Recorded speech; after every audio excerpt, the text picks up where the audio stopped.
You may proceed. My name is Dereji Demise. I represent the appellant Terrence Moon in this matter. We've raised several issues on our appeal. For purpose of my argument, I would focus on three issues. The overwhelming drug-related testimony that was presented in what was a simple felon in possession of a firearm case. Counsel, excuse me, could you get the microphone a little bit closer to you? Sure. That's good. I will focus on three main issues: the overwhelming drug-related testimony that was presented in what was essentially a simple firearm possession case. And the other two issues I would like to address are the improper expert testimony or by arresting police officers that was presented over the defendant's objection, and the admission of evidence related to the controlled buy that resulted in the issuance of a search warrant that had nothing to do with the actual possession of a firearm case, and that information was used by the government in its cross-examination over the defendant's objection and without the disclosure of any of the materials or discovery related to the confidential informant. Regarding the drug testimony, essentially Rule 404B of the Federal Rules of Evidence makes an exception to the general prohibition against prior bad acts in cases where there's a special relevance to a particular prior bad act that would come in after the court engaged in a balancing test of its harmful, prejudicial effect and probative value. In this case, Mr. Moon was charged with just a possession of a firearm that was found under the mattress in a bedroom that contained a number of items that belonged to him, that identified him. There was testimony that he was the sole occupant of that bedroom. There was really no necessity whatsoever to get into extensive testimony about drug distribution. Well, defense counsel was the only defense really that was open to defense counsel since the firearm had been discovered in that room, and since there was no question that Mr. Moon had previously been convicted of a felony, was that that his possession of that gun was not knowing, because it was hidden, secreted, and didn't the presence of the drugs in commercially saleable amounts and the drug paraphernalia provide the jury with a reason for that possession and make it more likely that that possession was knowing? Your Honor, I would say that I actually tried the case myself. I would say that from the outset, by way of a motion in limine, we raised the issue of limiting the drug testimony. And although still it was objectionable, I would say some evidence of the presence of drug could have been presented. However, but then your argument shifts ground, because if your real objection is to the quantity of drug evidence that the district court permitted, then it's not a Rule 404B argument, because that effectively concedes that some drug evidence would have been proper. That's 404B. It's a Rule 403 argument as to whether the probative value of the additional evidence outweighed its unfairly prejudicial effect. So I would agree to some extent with that, but there are phases here. Initially, the police justified their entry because of the search warrant they obtained, and that's why we initially considered that entry could have been the reason for them to mention why they were there. But what they did was they got into extensive testimony about distribution, prior distribution, and expert testimony about the relationship of drugs, drug dealing, and possession of firearm without disclosing the basis of the officer's testimony, expert testimony, without overall objection. This is going to my next argument, but the mere mention of the fact that they found drugs in the bedroom could have been introduced after a 404B analysis. However, the following testimony relative to distribution, painting Mr. Moon as a habitual drug dealer, the trial took about 3 days, I believe. 80% of what was presented was drug testimony. And it overshadowed the charge of possession of firearm. It became whether or about Mr. Moon's bad character as a drug dealer. Well, wasn't there a further justification? Didn't he took the stand, as I recall. Didn't he deny that he knew anything about the gun? He did deny that he knew. He testified he did not know the gun was under the mattress. So you would have, it seems to me, you would have a different argument if he had said nothing about the gun, if he had not denied it, or if he had not taken the stand. And there would have been a question, well, just how much do you need, how much further probative force do you need to prove that a gun found under someone's mattress is probably his gun? But in this case, he made a bigger issue of it by denying it, and that has got to be weighed in the balance too, has it not? However, I would suggest to the court that the decision for him to testify came after a series of court rulings over the defendant's objection. And that decision is usually made at the end by the defendant having seen what was presented. And he was placed in a position where his defense was eroded by the court's admission of irrelevant, I would say, highly prejudicial and evidence that should not have been presented. He made that decision after the court permitted the government to introduce the extensive testimony relative to drug dealing. Mm-hmm. I would suggest to the court that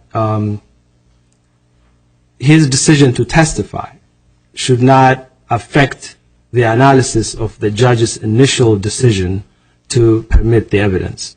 It's a counteractive step that he took when he decided to take the stand. Okay. The case that the government relies upon is the Davis case, and that's in that case this court specifically dealt with this same issue of introduction of drug evidence in gun cases.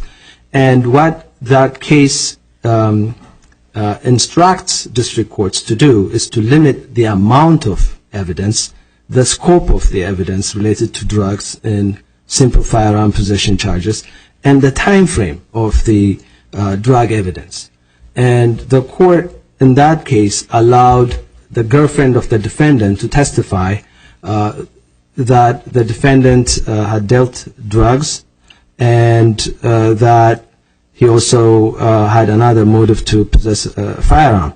But the court limited and excluded the government's proposed evidence relative to a plan to destroy drugs and any drug dealing prior to the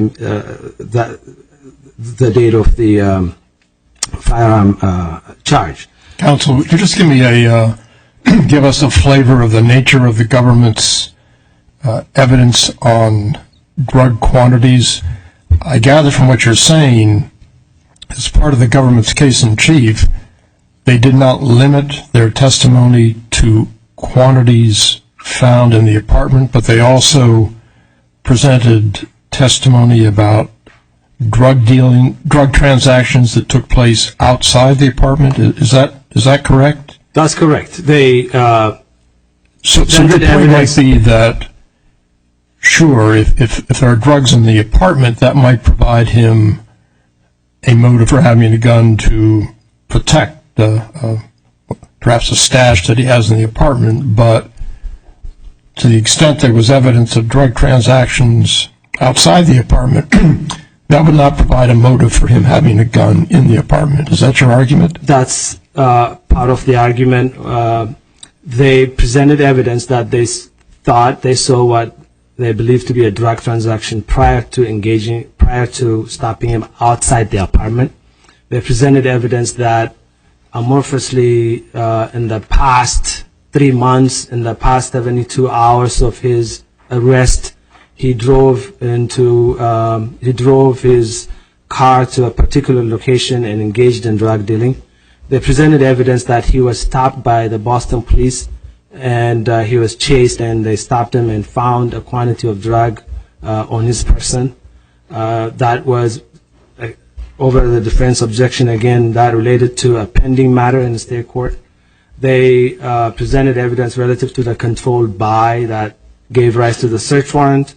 And the way they did it was the prosecutor stood up, read from the affidavit in front of the jury describing the make of the car, and didn't you, or within 72 hours, enter into a car, a Mercedes, parked outside of your apartment, drove to such and such location, and engaged in a drug transaction.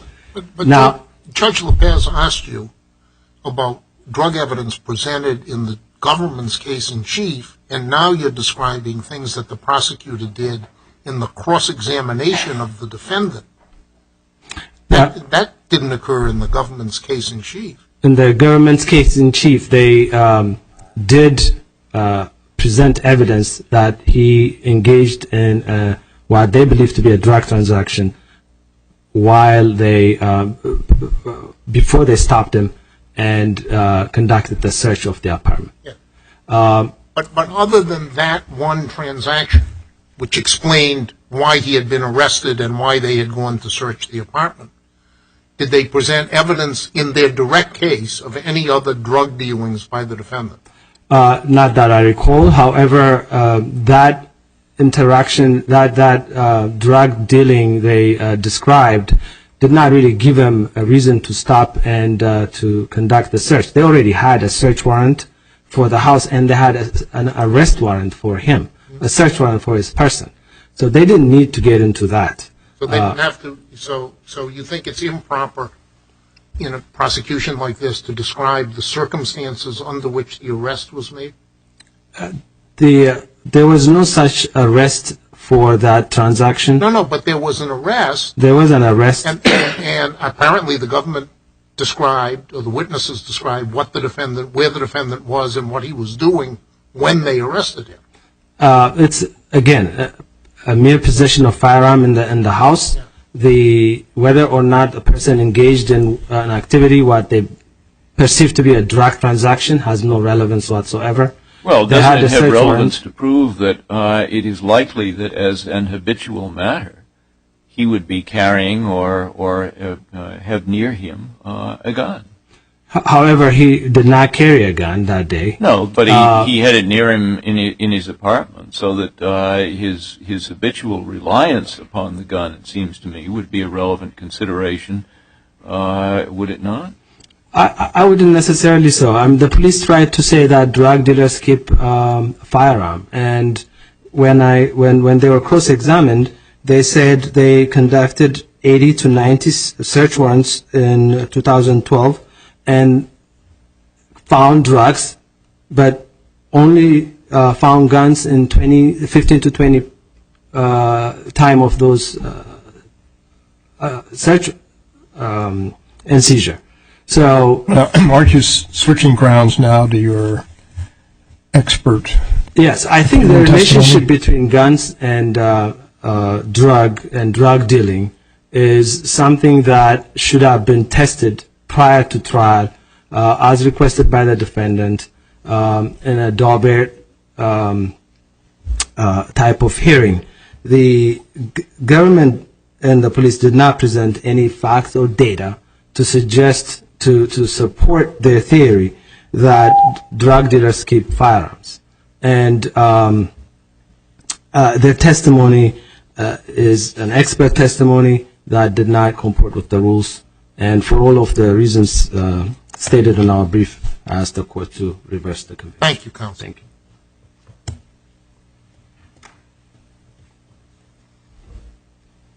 Judge Sellian, may it please the court, Mark Quinlivan on behalf of the United States. Let me begin with the answer to Judge Sellian and Judge Lopez's question about whether or not the government put on any evidence in its case, affirmative evidence about drug dealing outside of what was found in the apartment. The answer is no. And I direct the court's attention to the very outset of Detective Ross's testimony. You can find it in page 1002 of the appendix. He was asked when they observed the defendant walking down the street, what they observed. He said, we saw him walking down the street and meeting. He stopped himself, double dash, and then he said, and headed back to the apartment. There was no testimony about whether he had met with any individual, let alone that was suggested or purported to be a drug deal. With respect to the controlled buys, no evidence presented in the government's case in chief about the controlled buys that were the basis for the search warrant, and the government didn't put on any rebuttal or extrinsic evidence about the controlled buys. They only came up after the defendant took the stand and testified that the heroin and cocaine found in his bedroom apartment were being used by himself and some friends, that he was using drugs regularly with those friends after his girlfriend had left him, that they were all using it down in his apartment. Sometimes when he had gone upstairs, his friends remained in the apartment. And he further testified that, in fact, he was no longer sleeping in the downstairs bedroom because he was sleeping upstairs on the couch, and one of his friends, who he identified as P, was sometimes sleeping in the downstairs bedroom.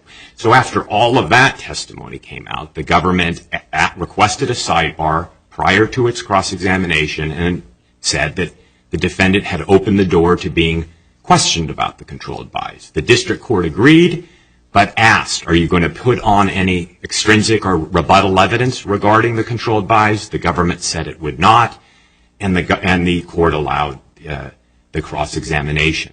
But counsel, isn't there something to opposing counsel's claim that even if the government did not put on this evidence of transactions involving drugs, as he would characterize it, the expert testimony in the form of police testimony about the way in which those involved in the drug business rely on guns to protect what they're doing, the association between guns and drugs, that was all part of the government's case in chief, was it not? It was, and it was in direct...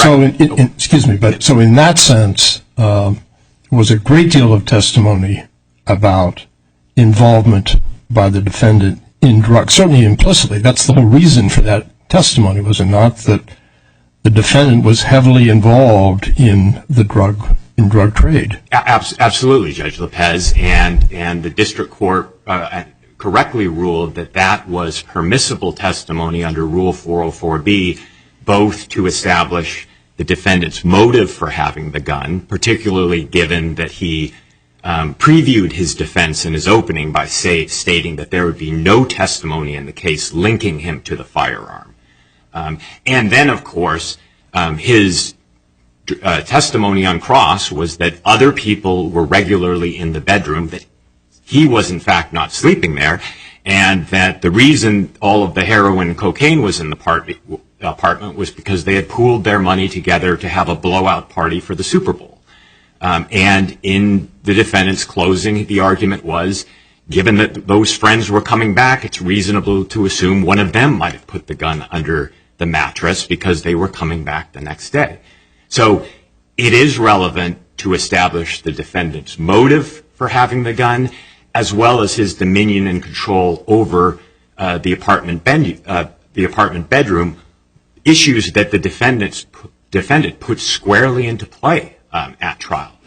And I note as well that the district court gave a very careful limiting instruction about the purpose for which this evidence was being admitted, both when it was initially admitted, and then the court repeated that instruction in its final charge. And the instruction, I would suggest, is very pretty much on all fours with what this court said in Smith, helps to ensure that the jury understands the limited basis or nature for which the evidence was being admitted. And I note as well, I would dispute my friend's suggestion that the overwhelming or 80% of the evidence in this case constituted the drug evidence. That simply isn't correct. There were several witnesses whose testimony had nothing to do with the drug evidence. Officer Smigliani's testimony, for example, was about his involvement in the execution of the search. He's the person who then took the defendant to be booked. He's the person who was then told to add firearms charges and testified that he overheard the defendant then say, "Oops, I forgot about that," which the jury was entitled to infer referred to the discovery of the firearm and the ammunition. So I think that this case really is as close to being on all fours with Smith as you can get. This was a case where the defendant put his knowing possession of the firearm squarely into play. Again, he previewed that in his opening by stating that there would be no evidence in the case linking him to the firearm whatsoever. And then he voluntarily chose to take the stand and give a counter narrative about why that firearm may have been underneath the mattress of his bed. And again, the district court took pains to limit or make clear to the jury the limited basis for which that evidence was being admitted. So I would suggest the district court did not abuse its discretion in allowing that evidence to be admitted.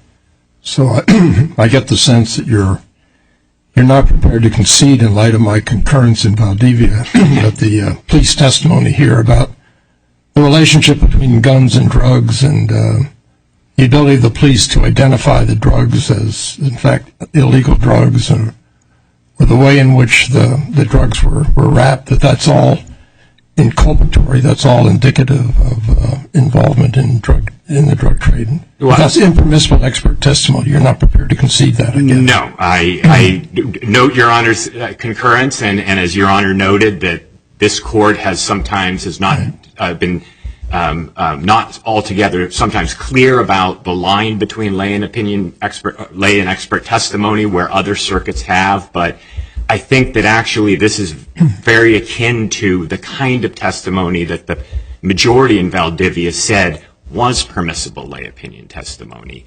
Both of the officers were experienced members of the Boston Police Department, and they had a rational basis for their testimony, and it was helpful to an issue before the jury, and it didn't require any scientific or technical knowledge to say that certain items. Well, we won't debate that, but I will simply observe that if the opinion is based on experience, I mean, the rules specifically provide for the proposition that an opinion based upon experience can, and not simply based on educational background or some kind of scientific expertise, that is a basis for characterizing the opinion testimony as expert testimony. Isn't that clear? I don't think that that's altogether clear, Judge Lopez. I think that, in fact, in Valdivia and other cases, for instance, Page, this court has used the officer's experience as a basis for explaining why he had a rational basis for the testimony at issue. So, and I would note as well that, the district court, although it found that the testimony in this case was permissible lay opinion testimony, alternatively found that it would have been permissible expert testimony as well under this court's decisions Hicks and Lopez, based on the officer's training. But if it had been expert testimony, it would have required some pretrial disclosures so the defense would have been aware of it. And of course, none of that happened here. That's correct. But I think the basis of the defendant's objection was that this was not rooted in the absence of pretrial disclosure, but rather that these officers didn't have a sufficient basis to testify as an expert. And I just want to correct one thing about the officer's experience. It actually is Detective Ross, who's an 18-year veteran, and Sergeant Detective Murphy, who's a 27-year veteran. And I'll file a letter correcting those dates in the brief. But regardless, those both of the officers, as the district court ruled, had the experience. Whether you want to characterize as lay or expert, I would suggest the testimony in this case falls comfortably within what this court has allowed in analogous cases.